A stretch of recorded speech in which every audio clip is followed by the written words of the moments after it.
Okay, welcome back to Structured Product Management Thinking, channel that is dedicated to product managers, enhance their skills and advance their careers. And I'm your instructor, Kurt Van Etten. And last module, we spent some time talking about Agile execution, talking about Agile ceremonies.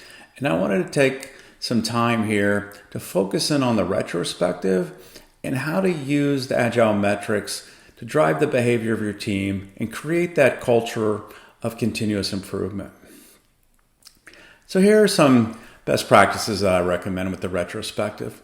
The first one is start the retrospective by looking at the last retrospective. All too often, teams will go through the retrospective, they will make notes, they'll take action items down, but they'll never review them and they never get implemented. And to avoid this, if you start the cadence of the meeting with, hey, let's look at the action items from last meeting, puts a little bit of peer pressure on team members, and knowing that that's going to be on the agenda to close some of those items. And that's what you want to happen. Agile framework is the best framework for continuous improvement. The second thing I would have on the agenda is to review the metrics. And why did I say review the metrics first? Well, as I mentioned earlier, we have this phenomenon of all is good, right? The psychology of teammates don't want to point out things that went bad, or they're afraid that, they're slighting one of their teammates. So if you start with the metrics and the metrics don't look very good, it really, again, forces people to look around and go, well, things didn't go very well. Maybe we should call out some things that we could do better. Then you can go over what went well and what we can improve on. But starting off with those first two things on the agenda, again, is a very simple thing to do, is very powerful. So let's talk about the Agile metrics. I'm a big believer in just keeping it simple. But before we get into the detail of the metrics, I wanted to talk about the purpose of the metrics. The purpose of the metrics is to drive continuous improvement of that team, of your team. Right? That's who the metrics are for. They're not for management to check on you. They're not to be compared across teams. So why is that? Well, because story points are going to be different for each team. One team may look at a user story and say it's 8 points. Another team may look at a user story and say it's 5 points. And they're both correct because it's for your team. It's an arbitrary metric, again, of level of effort and complexity. And so you cannot compare story points across Scrum teams. And you can't say this Scrum team over here is doing 30 points a sprint and this one's doing 12, therefore this one is better. That's a fallacy.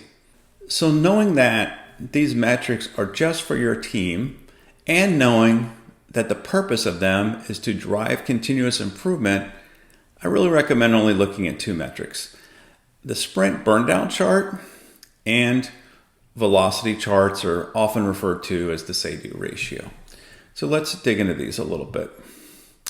So what's a burn down chart? So a burn down chart in this example is saying at the beginning of the sprint that we were going to go for 30 points and we're going to do it over a 2-week iteration. And so the ideal perfect thing that would happen is that each day you would close some stories, put some points on the board, and you would have a straight line until you got down to 0 points were left on day 10, the last day. Okay, the red line will represent your actual burn down chart. So in this case, this is a very good burn down chart. So by day 2, they had already closed 2 or 3 points. And by day 3, they had closed 5 points. And so each one of these points on this chart is representing stories that have been closed and you've burned down that pile that started at 30. So how do burn down charts usually look, especially when you're first implementing Agile? I guarantee 90% of the time, they're going to look like this. So this is a burn down chart that's showing that you just weren't able to close any stories until day 7, and then you closed a whole bunch of them on day 8, and a whole bunch of them closed on 9, and you finished up on 10. This is what I refer to as doing a mini waterfall. So instead of taking small user stories, developing them, testing them, closing them, you're probably doing a whole bunch of stories or large stories. And in this case, you spent 7 of the 10 days of the sprint just in development. And then, oh my gosh, we need to start closing these stories. And you probably had all people jump in and then start trying to test them and close them by the end of the sprint on day 10. So as a team, if your chart looks like this, the first thing you should look at is, hey, are these user stories too large, right? Because if it takes 7 days and we still haven't been able to close on these stories, that's probably an indication that your user stories are too large. The other one is the user stories are starting too late.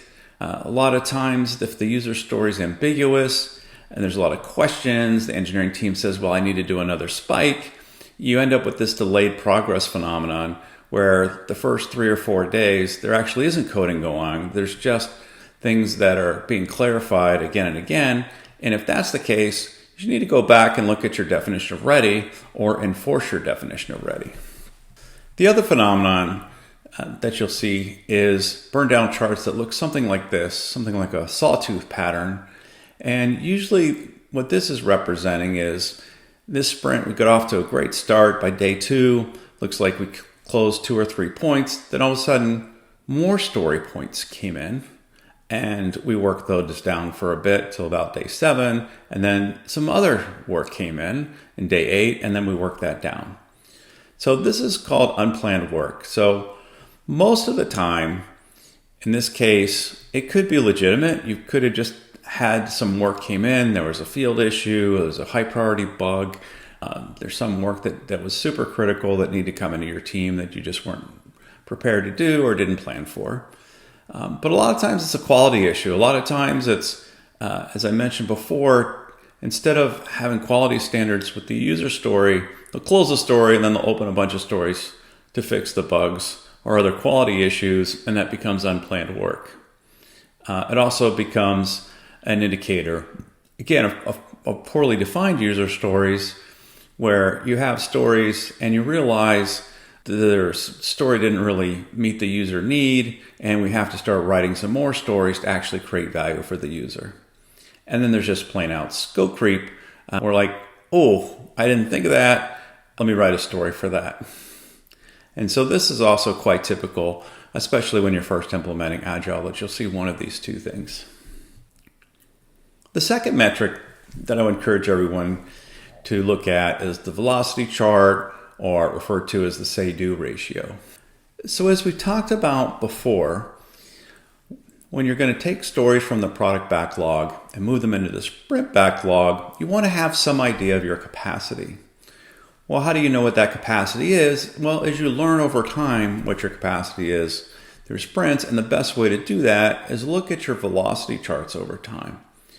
So the metric we're looking at here is our last 5 sprints, and the blue bars representing what our plan was. We thought we were going to deliver 25 points in sprint 1. We thought we were going to do about 27 in sprint 2, 30 in sprint 3, 27 in sprint 4, and roughly the same, maybe a little more in sprint 5. And the green bar is representing actually what we did deliver. So in this case, in sprint 1, we had planned for 25 points to be delivered, but we only delivered 15. In that case, the team probably looked at, hey, what went wrong? Was the user stories not written correctly, or just poor estimation? And let's have a relook at that. And then they got better. And then sprint 2, they still missed, but it was far less. And then sprint 3, they got closer, and you can see it got closer in 4 and 5. And this is very typical, and this is okay. Right? When you're first implementing Agile, your first 1 or 2 sprints, your estimates will be off, right? It's the first time you've tried estimating, maybe the first time you've broken down things into user stories, and you're taking your best guess and you're going to be off. And that is totally okay. You just need to discuss why you're off and make adjustments and get better. And so if you take a look at these first 2 sprints, there's issues that the team should be discussing in the retrospective. Like, hey, why were we so far off? There might have been, again, legitimate reasons. Maybe an engineer got pulled out of the team. There may be someone that just didn't perform as you thought they were going to perform, or things are more complex than you thought you were, but you learn, right? And in this case, they did get better in sprint 2. The opposite is sandbagging.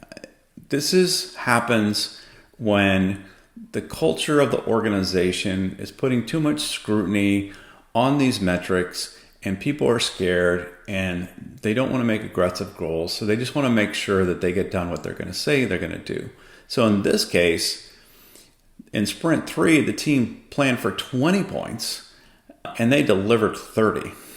And again, something to discuss in the retrospective. Maybe it's totally legitimate. Maybe the engineer that was pulled off the team came back and was able to give you 5 more points of capacity.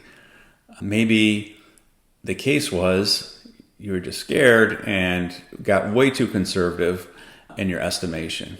Because the goal is you want these 2 bars to be as close to each other as possible, so when you plan for the next sprint, you have confidence in your capacity estimation. So again, these metrics are for the team to continuously improve and get really good at sprint planning. So I have implemented Agile methodology with my engineering partners several times throughout my career, and sometimes it can be difficult. I think there's a mentality, especially from the engineers, of, hey, these are metrics for management. They're trying to look at my work. They're trying to evaluate my performance. As the product leader and the product owner, you need to dismiss that as quickly as possible and really hammer home the mantra that Agile is a framework for continuous improvement. This is a way that we get feedback on the product at every end of sprint demo. We review the metrics at the end of our sprint, and we take action to improve at the end of every sprint. We're improving the product based on the feedback, and we're improving how we run the factory at the end of every sprint. And we get more accurate and we get more efficient. So the retrospective best practices: look at the metrics at every retrospective. It should not be a separate event. It should not be a separate dashboard. There's no point keeping these metrics if the team doesn't sit down and look at them and discuss them. Create action items from every retrospective. Again, I encourage at every retrospective, this is actually the first thing on the agenda. And foster an attitude of continuous improvement. This is the most important thing on this list. That the team is bought into this methodology because they realize if we do things in smaller increments, we get more iterations, we get better, and we get more accurate, and we get better at planning. Retrospective anti-patterns. Trying to use Agile metrics as some kind of performance measurement of an engineer or the team. This is a huge fallacy. I've seen people try to measure the story points that each engineer produced. Again, that's totally me mentality when it should be we mentality. The team scores points. All right, there should not be an engineer delivered story points. It's the team delivered those story points. Gaming the metrics for management. Again, the way you choose story points is totally up to the team, and teams taking time out of their day to try to figure out how to game the metrics doesn't create any value for anyone. And then trying to use these metrics to compare the metrics across team. Again, the metrics are unique to your particular Scrum team or your particular pod.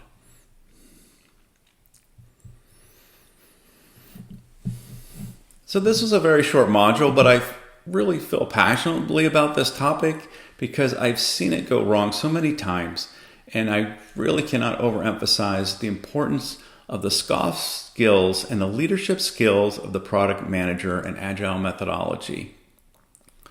You're the one that has to set the tone and help the team understand what the retrospective is for, what the metrics are for, and how they help you with that goal. And if you do that, it's going to be magic, right? The team is going to start working together.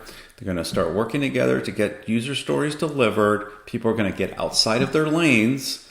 Again, having tech writers testing things, have other engineers testing things. People jumping in to try to get these user stories closed and get this value delivered to the customer. Okay, so now in the next module, we're going to talk about user testing. And so we've in the middle of execution, we have software, and we again want to get that continuous feedback, and we don't want to limit the continuous feedback solely just to our internal stakeholders. So we'll be talking about in the next module. As always, please, all feedback is a gift. Like and subscribe, email, anything you can help us to make this community better and drive continuous improvement. What else? All right. Well, thank you very much, and I'll see you in the next module.